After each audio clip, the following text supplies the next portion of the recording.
Seni berpura-pura miskin, stealth wealth, dan kenapa kita perlu melakukan itu. Menurut beberapa orang yang hidup dengan ketidaktampakan dan ingin mencari sebuah ketenangan di dalam hidupnya, ada 3 hal penting yang sebenarnya nggak akan mereka share pada siapapun. Orang-orang ini melakukan ketidaktampakan hanya untuk menghindari masalah-masalah tertentu di dalam hidupnya. Apa aja itu? Love life adalah masalah percintaan dan kehidupan pribadi yang gak harus semua orang tahu dan paham tentang hal ini.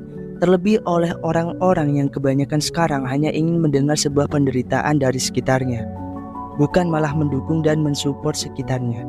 Yang kedua adalah next move, atau langkah apa selanjutnya yang akan kita lakukan. Dalam hal ini adalah mencakup karir, bisnis, atau usaha. Kenapa banyak orang kaya nggak melakukan langkah ini? Karena di dalam lingkupnya, orang kaya selalu memiliki relasi yang bisa jadi itu adalah musuhnya sendiri dalam berbisnis. Dengan menyembunyikan langkah apa aja yang akan kita lakukan dan kita ambil dalam bisnis atau usaha kita selanjutnya, itu akan membuat kita terhindar dari ancaman dari kecurangan bisnis dari orang atau relasi sekitar. Yang ketiga adalah kondisi finansial atau keuangan. Dalam hal ini mencangkup semua hal tentang seberapa banyak aset, pendapatan, atau penghasilan yang kita miliki.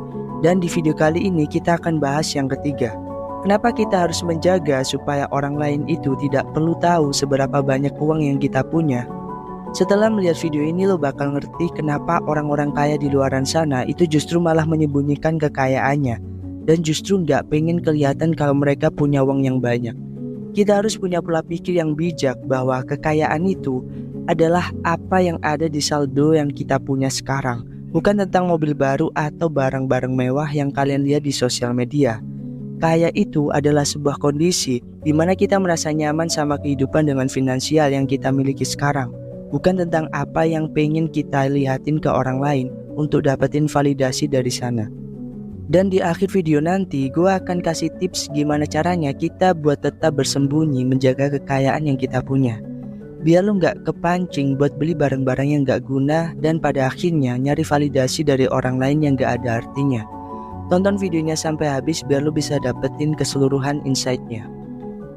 Stealth wealth, silent money, quiet luxury adalah suatu prinsip hidup di mana orang-orang kaya memilih jalan hidup untuk terlihat tidak kaya atau tidak tampak harta yang mereka punya.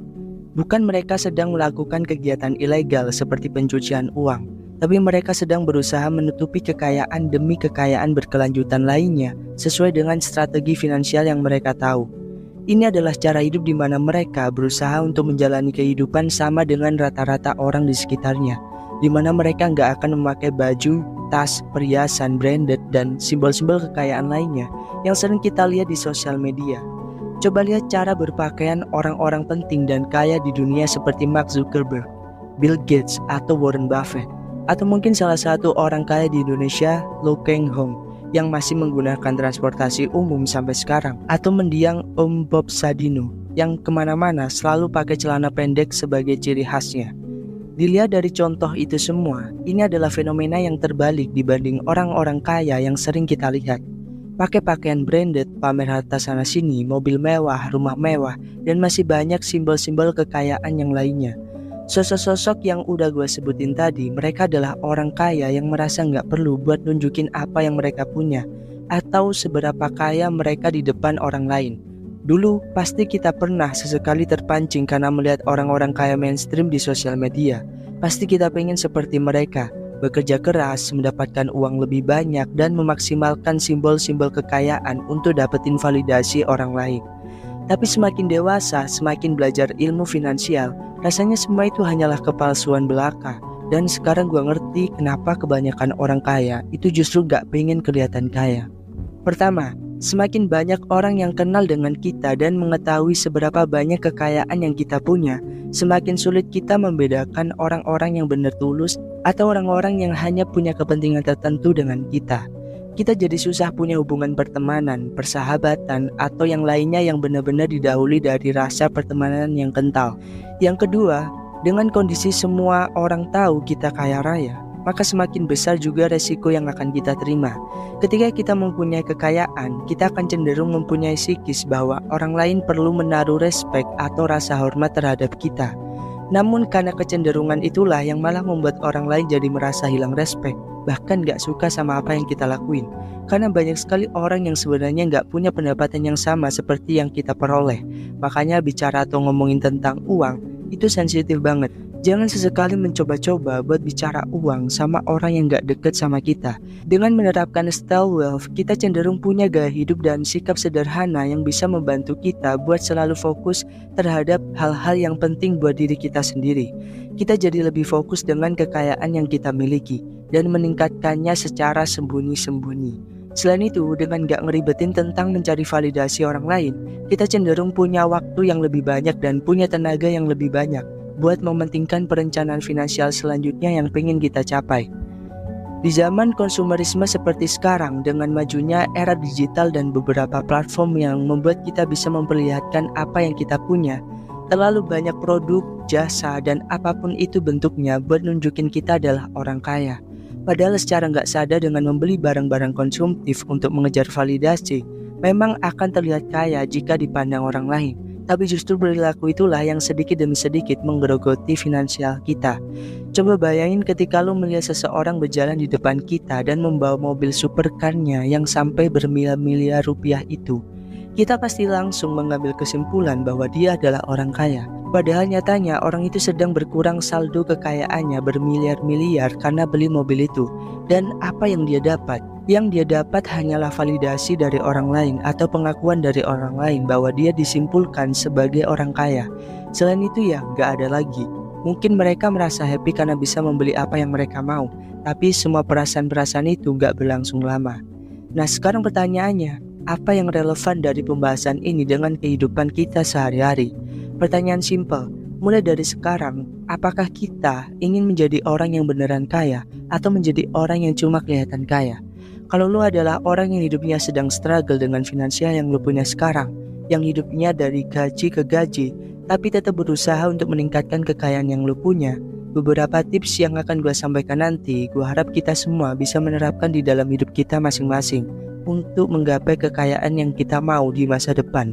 Semua tips yang akan gue sebutkan nanti itu adalah gimana caranya kita bisa punya mindset yang benar tentang kekayaan, gak kepengaruh sama budaya konsumerisme atau pamer-pamer kekayaan. Pertama, kekayaan yang sesungguhnya adalah kekayaan yang kita simpan dan bukan yang kita belanjakan supaya dilihat oleh orang-orang. Dari poin ini kita semua harus paham bahwa kekayaan yang sesungguhnya itu bukanlah dari apa yang dilihat oleh orang terhadap kita. Bahkan sudah ada di tahap apa yang gak dilihat orang-orang terhadap kita. Dengan tetap menjaga gaya hidup seperti orang-orang biasanya tanpa simbol-simbol kemewahan, kita dapat mempunyai kesetaraan yang sama. Namun diam-diam, kita sedang membangun kekayaan di tengah-tengah mereka tanpa mereka tahu. Dengan menerapkan hal ini, kita akan jauh dari ancaman-ancaman negatif yang dihasilkan dari kekayaan. Salah satunya adalah kecemburuan sosial. Yang kedua adalah membuat tujuan finansial ke depan supaya kita bisa memprioritaskan apa yang harus kita beli ke depan. Dengan menerapkan ini, kita akan terhindar dari segala bentuk pemborosan yang akan memiskinkan keuangan kita. Pengeluaran yang kita punya akan tepat sasaran dan sesuai dengan apa yang kita butuhkan dalam hidup. Dengan terus konsisten melakukan ini, kita lebih bisa fokus sama apa yang terjadi terhadap uang-uang kita. Dengan terus mencatat pengeluaran kita jadi lebih peduli dan menghargai. Dengan terus mencatat pengeluaran, kita jadi lebih peduli dan menghargai setiap rupiah yang kita keluarkan sekarang. Yang ketiga adalah fokus terhadap value atau nilai barang yang akan lo beli, bukan harga, tampilan, atau mereknya. Sebelum lo membeli barang yang lo butuhi, jangan terlalu fokus dengan harga dan tampilannya, tapi fokuslah kepada apakah barang ini akan lo pakai secara maksimal. Karena di luar sana banyak orang membeli barang tapi nggak maksimal dipakai, sehingga barang-barang itu cuma jadi sampah yang kelihatan berharga di rumah. Hindari gaya hidup seperti ini dengan tetap memikirkan value yang kita peroleh dari barang-barang itu. Yang keempat, jangan bandingkan hidup kita dengan orang lain. Semua orang punya tracknya masing-masing dalam hidup, karena semua orang dari latar belakang berbeda-beda, dari mulai latar belakang kehidupan dan latar belakang finansial. Orang yang lu kira kaya raya karena bisa membeli semua hal yang dia punya, ternyata adalah anak dari orang kaya. Which is berarti lo gak boleh membanding-bandingkan hidup lo sama orang-orang seperti ini. Kalau lo hidup dengan kondisi ekonomi yang masih struggle, lo sebenarnya adalah orang-orang pilihan yang diberi kesempatan untuk merasakan segala bentuk yang ada di dunia. Bayangkan kita sekarang gak berkecukupan, tapi kita tetap terus fokus buat ngejar apa yang kita mau.